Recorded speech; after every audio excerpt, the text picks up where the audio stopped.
भारत के किसी भी भाग में कोई भी बीमारी, गंभीर से गंभीर बीमारी अगर पांव पसार रही है या फिर एक बड़े दस्तक की आहट दे रही है, तो आज हम उस संस्थान में हैं जो उसकी नब्ज पकड़कर वो संदेश देती है कि इस बीमारी से कैसे, किस तरीके से लड़ा जा सकता है, वो क्या प्रक्रियाएं हैं। आज उसी को समझने के लिए न्यूज़ 24 की टीम इस वक्त एनसीडीसी में मौजूद है और हमारे साथ हैं एनसीडीसी के डायरेक्टर। आइए उनका स्वागत करते हैं। सर, न्यूज़ 24 में आपका बहुत बहुत स्वागत है।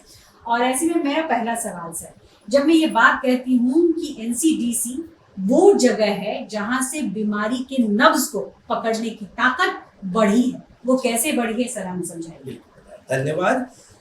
सबसे पहले national centre for disease control Bharat सरकार की संस्था है under ministry of health and family welfare and the directorate general of health services, government of India.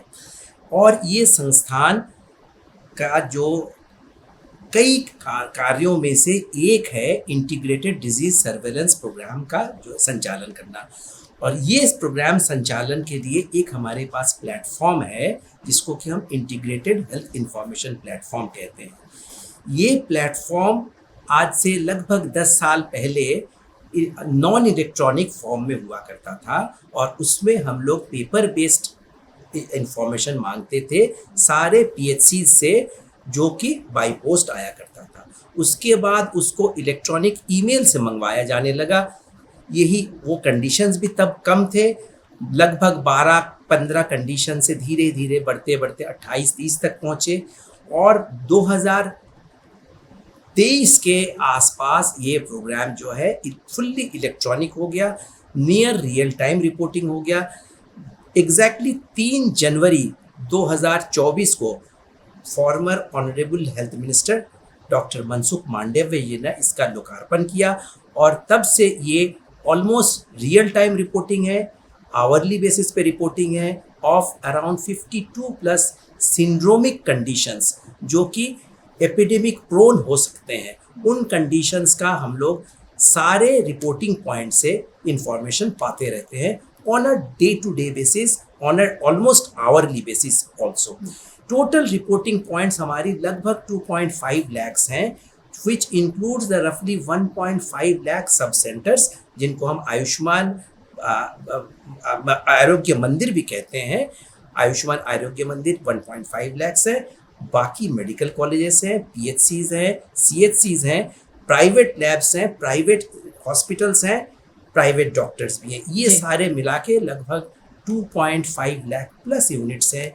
यहाँ से रेगुलर बेसिस पे इंफॉर्मेशन आता रहता है। सर, एक चीज मैं समझना चाहूंगी, इंटीग्रेटेड डिजीज सर्विलांस में जैसे कि आपने बहुत सारी चीजें बता दी, एआई जिस तरीके से विश्व भर में हर क्षेत्र में अमूलचूल परिवर्तन ला रहा है, एनसीडीसी में एआई टेक्नोलॉजी का इस्तेमाल कितना बड़ा परिवर्तन ला सकता है स्वास्थ्य क्षेत्र में हमारे देश में? धन्यवाद, ये बहुत अच्छा सवाल है आपका। इसको हम लोग अभी करंटली यूज़ भी कर रहे हैं, लगभग 1.5 साल से काफ़ी इंटेंसिवली यूज़ कर रहे हैं। और इसमें हम लोग आर्टिफिशियल इंटेलिजेंस से पहले जो रिपोर्ट्स हम लोग की कहीं पे न्यूज़पेपर में छपती थी उसको मैनुअली देखा जाता था, स्कैन किया जाता था स्क्रॉल करके पूरे वेबसाइट को। अब हमारा ये आर्टिफिशियल इंटेलिजेंस 13 लैंग्वेजेस में ऑल ओवर द कंट्री जहाँ पे भी हेल्थ रिलेटेड कुछ भी इवेंट रिपोर्ट होती है जो कि एपिडेमिक प्रोन है उसका संज्ञान लेती है।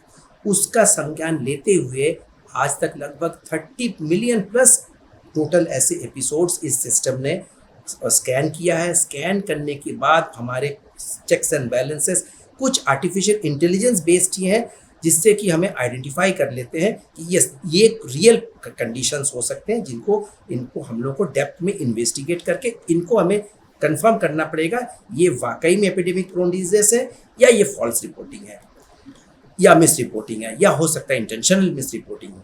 तो इन चीज़ों को हम लोग आर्टिफिशियल इंटेलिजेंस फर्स्ट लेवल पर स्क्रूटनाइज करके the system is such that से स्क्रूटनाइज हो जाता है। देयर आर सम एक्सपर्ट्स उसको मैनुअली भी देखते हैं and then automatically with the click of a button इसी जो जहाँ की घटना है उस डिस्ट्रिक्ट में और उस स्टेट में दोनों जगह चला जाता है कि ये जो है इंसिडेंट रिपोर्ट हुई है। हम लोगों ने preliminary investigation electronic as well as हमारे सिस्टम्स के थ्रू उनको सही पाने की इंडिकेशन हमें मिल रही है। इसको आप अपने लेवल पे पहले डिस्ट्रिक्ट एंड स्टेट लेवल पे इसको कंफर्म करिए।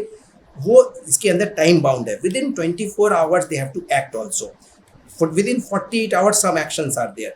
वो वापस रिपोर्ट करते हैं हम लोग, एंड देन वो हम जब लगता है वी कॉल इट, एक्चुअली हम रिपोर्ट करते हैं further next escalate the level of action.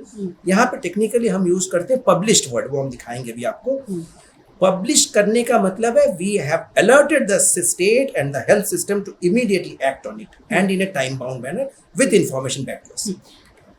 किन किन बीमारियों को लेकर यहाँ पर सवाल ये भी उठता है कि एआई टेक्नोलॉजी जब आप इतने विस्तार से बता रहे हैं, तो ये कौन कौन सी गंभीर बीमारी है जिसको लेकर के बहुत ही बड़ा स्टेप उठाया जा सकता है? इसके अंदर हमारी फ्लेक्सिबल रखा गया है इसको। जैसा कि मैंने बताया, शुरू में ये लगभग 12-15 कंडीशन से शुरू हुए थे, आज के डेट में ये 50+ कंडीशंस है। और चूंकि मैंने आपको बताया ये रिपोर्टिंग सब सेंटर लेवल से शुरू होती है आयुष्मान, जहाँ पे डॉक्टर्स मौजूद नहीं होते हैं, तो इसका जो इनिशियल रिपोर्टिंग सिस्टम होता है सिंड्रोमिक बेस्ड रखा है, केवल मतलब प्रिजम्पटिव बेस्ड पे।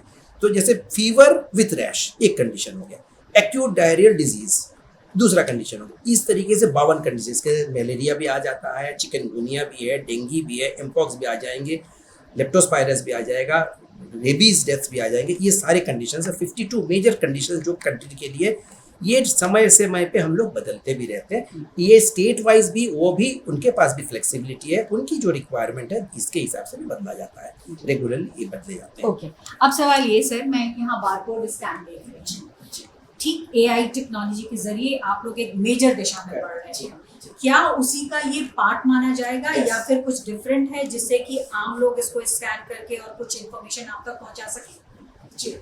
ये एक जो लॉन्च किया गया ये एआई का ही पार्ट है, और ये एआई का पार्ट ऐसे है कि ये पब्लिक किसी भी आप अपने फोन से भी कोई भी करके दिखा दीजिए प्लीज। सो इसको जैसे स्कैन किया जाएगा it will lead us to a link. वहां पे लिंक पे 2-3 बहुत बेसिक सवाल होंगे। ये हम रिपोर्ट कर रहे हैं कि एपिडेमिक प्रोन डिजीज पब्लिक के लिए, this is for the community reporting tool है ये।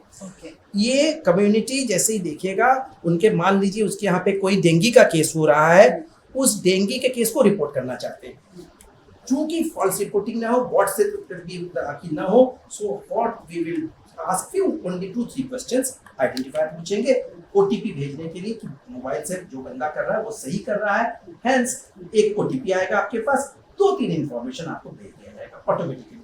हमारे पास जैसे आ जाएगा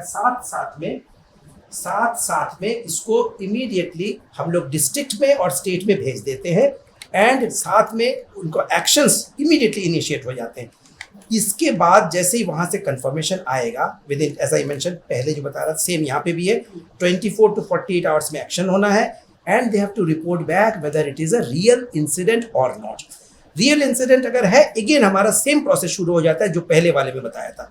so this is the new system that is artificial. ये हमें डायरेक्टली कम्युनिटी के साथ, हर हिंदुस्तान के 1.5 बिलियन बंदे के साथ ये जोड़ सकता है। वी हैव टू गिव, आप लोगों से मेरा विनम्र निवेदन रहेगा, इसकी आप पब्लिसिटी करिए kindly through your proper office channels, ताकि इसको हमारे कम्युनिटी तक डिसेमिनेट कर पाए। वो हमें फ्लैग करेंगे, हमारा काम है उसमें से देखना कि एक्चुअल उसमें से इंसिडेंट्स क्या है। तो this will help the entire nation through this artificial intelligence also.